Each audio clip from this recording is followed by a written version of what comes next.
ঘুমায় না আর বেহুলা, জায়গা দেখো রে। কিছু কিছু কাহিনী যা কখনোই পুরনো হয় না, শুনতেও ক্লান্তি আসে না, বরং বারবার আরও বেশি করে শুনতে ইচ্ছে করে। বেহুলা ও লক্ষিন্দরের প্রেমগাথাও এমনই এক অমর কাহিনী। হে দেবাদিদেব মহাদেব, হে তোমার কেমন লীলা প্রভু। বাংলার মানুষের মুখে মুখে তাদের ভালোবাসার গল্প। আড্ডার ফাঁকে বহু মানুষ রোমন্থন করেন তাদের প্রেম কাহিনী। তবে বেহুলা লক্ষিন্দরের কাহিনী জানতে হলে যেতে হবে এর গভীরে, পৌঁছাতে হবে দেবলোকে। আমি তোমার এই কঠোর তপস্যা আর তোমার স্বামীর প্রতি ভালোবাসা দেখে সন্তুষ্ট হয়েছি বেহুলা। হিন্দু দেবতা শিবের কন্যা ছিলেন মনসা। সাপের দেবী হওয়ায় কেউই তার পূজা করত না। এমন অবস্থায় দেবতা শিব তার কন্যাকে একটি সমাধান দিলেন। কোনো ভক্তিমান শৈবকে যদি পূজার জন্য রাজি করানো যায়, তবেই মর্তলোকে মনসা পূজার প্রচলন করা যাবে। আমার কোনো ভক্তিমান উপাসক প্রথম তোমার পূজা করেন, তাহলেই মর্তে তোমার পূজা সম্ভব মনসা। চম্পকনগরের চাঁদ সওদাগর ছিলেন শিবের একনিষ্ঠ পূজারী। দেবী মনসা পূজা কামনার জন্য তাকে নির্বাচন করলেন, কিন্তু সাপের দেবীকে পূজা করতে অস্বীকৃতি জানান চাঁদ সওদাগর।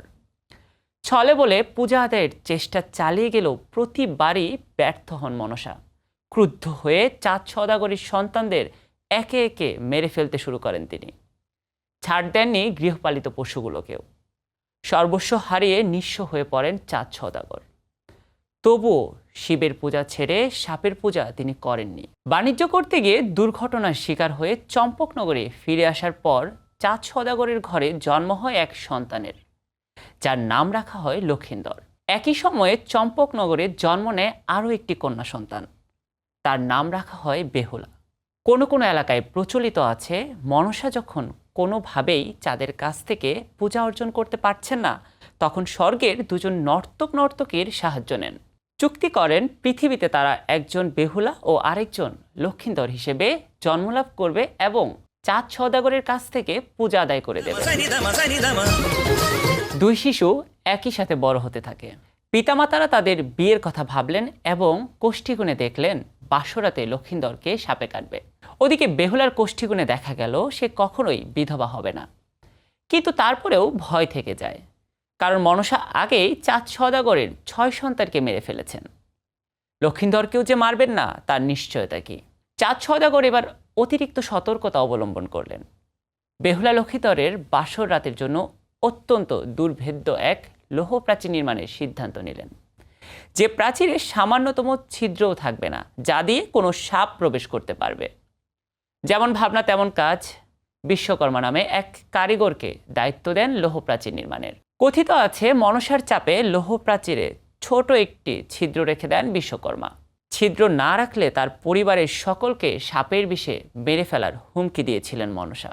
অবশেষে এলো সেই দিন, যেদিন 4 হাত এক হয় বেহুলা লক্ষিন্দরের। বাসরাতে মনসা দেবী কালনাগিনীকে প্রেরণ করেন বাসর ঘরে। কালনাগিনী ছিল সাপেদের মধ্যে সবচেয়ে বিষধর। এদিকে বেহুলা মনস্থ করেন সারা রাত জেগে তিনি স্বামীকে পাহারা দেবেন, কিন্তু মনসা তার শক্তিশালী মন্ত্র দিয়ে বেহুলাকে ঘুম পাড়িয়ে দিলেন। কালনাগিনী এসে দেখে বেহুলা ঘুমিয়ে গেলেও তার স্বামীকে এমনভাবে সুরক্ষা দিয়ে রেখেছে যে শরীরের কোনো অংশেই দংশন করার উপায় নেই। তবে সামান্য অসতর্কতা থেকেই গিয়েছিল। বাসর সজ্জা থেকে বেহুলার চুলগুলো নিচের দিকে ঝুলছিল।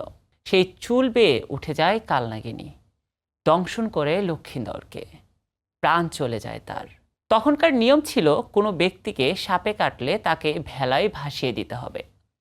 ধারণা করা হতো ভাগ্য প্রসন্ন হলে সাপে কাটা লোকটি বেঁচেও ফিরতে পারে। নিয়ম অনুসারে লক্ষিন্দরকে ভেলায় ভাসিয়ে দেয়া হলো। মৃত স্বামীর সঙ্গে বেহুলা নিজেও ভেলায় চড়ে বসলেন।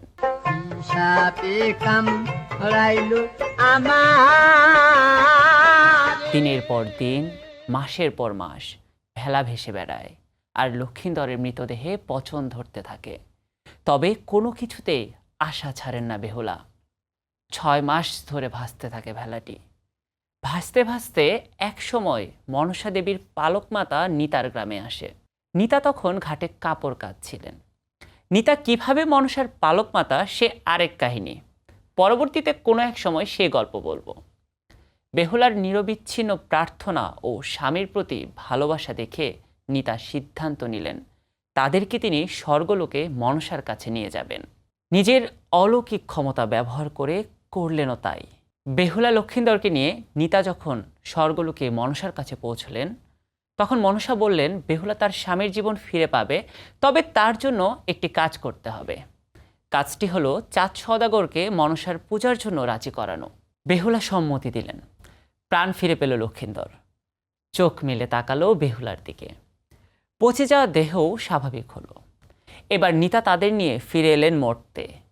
মর্তে পৌঁছে সব ঘটনা খুলে বললে চাঁদ সওদাগর এবার মনসার পূজার ব্যাপারে না করতে পারলেন না। তবে তিনি মনসাকে পুরোপুরি ক্ষমাও করতে পারছিলেন না।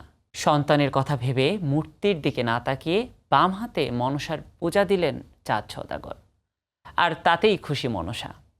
দেবীত্ব পূর্ণতা লাভের পর মর্তলোকে শুরু হয় মনসা দেবীর পূজার প্রচলন। ফলাফলস্বরূপ চাঁদ সওদাগরের বাকি 6 পুত্রের জীবনও ফিরিয়ে দেয়া হয়। পাশাপাশি ফিরিয়ে দেয়া হয় হরণ করা সম্পদও। সুখে শান্তিতে জীবনযাপন করতে থাকেন চাঁদ সওদাগরের পরিবার। জয় জয় মা মনসা জয় বিশ্ব হরি গো বন্দনা করি। যুগ যুগ ধরে প্রচলিত বেহুলা ও লক্ষিন্দরের এই প্রেম কাহিনী প্রভাব রেখেছে বাংলার নারীদের ওপর। স্বামীভক্তি ও স্বামীর প্রতি প্রেমের অনন্য উদাহরণ হিসেবে এই কাহিনী কেন্দ্র করে নির্মিত হয়েছে বহু নাটক, সিনেমা। সাহিত্যিক, গল্পকার ও কবিদের সৃষ্টিকর্মেও এই কাহিনীর প্রভাব বিদ্যমান। যুগ যুগ ধরে মানুষের মুখে মুখে অমর হয়ে থাকুক এমন দুঃসাহসী ভালোবাসার গল্প।